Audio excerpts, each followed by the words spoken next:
सकल जग तारिणी है छठी माता, सबक शुभ कारिणी है छठी माता।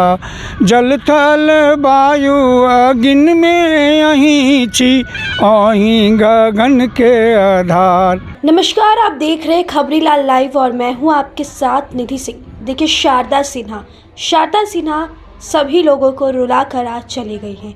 आपको बता दें, शारदा सिन्हा के लोकप्रिय छठ गीत आज भी उन सभी घरों में बजते हुए और हमारे कानों के अंदर सुनाई दे रही है, क्योंकि छठी मैया ने शारदा सिन्हा को अपने पास बुला लिया है। और इस मौके पर हम सीधे तौर पे बातचीत करेंगे शारदा सिन्हा के छठ गीतों के रचयिता हृदय नारायण झा जी से। सीधे तौर पे जुड़ेंगे, उनसे ही बातचीत करेंगे कि आखिर स्वर कोकिला को उन्होंने कितने सारे गाने लिख कर। तो चलिए, वो हैं हमारे बीच मौजूद हैं, उनसे हम बातचीत करेंगे और जानने का प्रयास करेंगे कि शारदा सिन्हा से उनकी कैसे मुलाकात हुई और यहाँ तक आने में वह कैसे अभी तक सफल। तो चलिए सर, अभी हमारे साथ मौजूद है, कहीं ना कहीं यह गुमनाम हो चुके थे, लेकिन अब जो स्वर कोकिला जो है शारदा सिन्हा जी छठ के पावन अवसर पर काफ़ी ज़िंदगी और मौत से जूझ रही हैं। इनसे बातचीत करेंगे। सर, सबसे पहले तो आपका बहुत बहुत स्वागत है। स्वागत है, कहिए। सर, शारदा सिन्हा जो कि छठ के दिनों में हर एक घर में उनके गाने गूंजते हैं, हर लोगों की आंखें नम हो जाती हैं उनके गाने सुन करके, और आप कहीं ना कहीं गुमनाम थे सर, लेकिन अभी सोशल मीडिया पे काफ़ी चर्चा में बने हुए हैं। कौन कौन से शारदा जी के गाने हैं जो आपके द्वारा लिखे गए हैं? सबसे पहले तो गीत की बात आप कर लीजिए कि गीत मैंने उनके लिए 5 मैथिली में लिखे और 4 भोजपुरी में लिखे, और ये सोच के लिखा कि शारदा सिन्हा को देश जानता है, तो मेरे कलम से आवाज़ ज़रूर ऐसी शब्द निकले कि सभी छठी व्रतियों को, माताओं को अच्छा लगे, उनके आत्मीय भाव को स्पर्श करे, उनको लगे कि मेरे लिए भी ये है, उनको लगे मेरे लिए भी है। तो ये मैंने कोशिश की। हम समझते हैं कि यही एक मेरी सोच थी कि जो भी गीत मैंने लिखा और शारदा जी ने गाया वो सभी पसंद किए गए। तो कौन से वो गाने थे, जरा हमारे दर्शक को भी 2 लाइन गुनगुना दीजिए। पहला ही गाना था मेरा वो मैथिली में, सकल जग तारिणी है छठी माता, सबक शुभ कारिणी है छठी माता।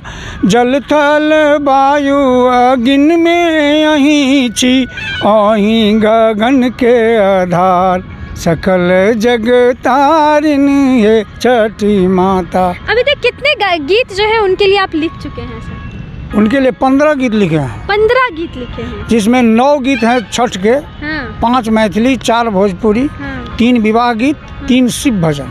विवाह गीत कौन सा आप लिखे हैं? विवाह गीत लिखे हैं उनके लिए, मेहंदी का एक गीत मैंने लिखा हुआ है, उनका शगुन नाम का आया है, CD है, उसमें है कि ये बन्नी के हाथों में मेहंदी रचाओ सखी, जग की लाली बनी रहे री हमारी बन्नी, बन्नी के हाथों में। अम्मा सोहागिन मेहंदी रचावे, शोभे हथेली जैसे सूरज किरण की लाली, बन्नी के हाथों में मेहंदी रचाओ सखी। ये मेरी रचना है। फिर आप स्वर कोकिला के साथ काफ़ी नज़दीक से रहे हैं, वो अभी इस वक्त ज़िंदगी और मौत के बीच में जूझ रहे हैं, दर्शकों को क्या संदेश देना चाहेंगे? दर्शकों को यही संदेश देना चाहेंगे कि छठ का नाम जो है एक प्रतिहार षष्ठी है। प्रतिहार का मतलब होता है जादुई, चमत्कारिक, आश्चर्यजनक, अप्रत्याशित फल देने वाला। तो अप्रत्याशित फल देने वाला जो ये छठ व्रत है, इसी के बीच में वो वेंटिलेटर पर हैं। इतना स्वर से उन्होंने छठी मैया को पुकारा है, बुलाया है, तो छठी माता आज वहाँ आवें, इनको चमत्कारिक रूप से कुछ स्वस्थ कर दें, जो हम लोग फिर देखें, फिर उनके लिए गाना लिखें, फिर वो गाएं। सर, आपको शारदा सिन्हा जी से मुलाकात सबसे पहले कहाँ हुई थी? उनके घर ही पर हुई थी। हाँ, हम बुलाए गए थे गीत लिखने के लिए। कहाँ की रहने वाली हैं? जन्म स्थान उनका जो है गांव, पिता का गांव वो है सुपौल जिला के हुलास गांव में। सर, स्वर्ग कोकिला जो शारदा सिन्हा है, उनको पान खाते हुए अक्सर हम लोग वीडियोस में, फोटो में देखते हैं। आप उनके बहुत करीबी रहे हैं, आपको पता होगा कि पान आखिर उनको बेहद प्रिय क्यों है। हाँ, हमको भी खिलाती थी, लेकिन पान, एक बात आप समझिए, मिथिला स्त्री प्रधान क्षेत्र है तो मानती हैं, उसमें देवी की पूजा की जाती है। बिल्कुल। और देवी की पूजा में पान निश्चित रूप से देना ही है, मिथिला में भी, बंगाल में भी। हाँ, बंगाल में भी स्त्रियों को देखिएगा पान खाते हुए, मतलब तो मिथिला में भी पान का प्रचलन है, सिर्फ भगवती को लेके। कि जब हम माता को चढ़ाते हैं, अर्पण करते हैं, तो हम कैसे नहीं खाएंगे। एक बात ये है, और दूसरी बात ये है कि पान के पत्ता में कुछ ऐसा आयुर्वेदिक गुण है जो आपके स्वर को कोमल सुरीला बनाए रखता है।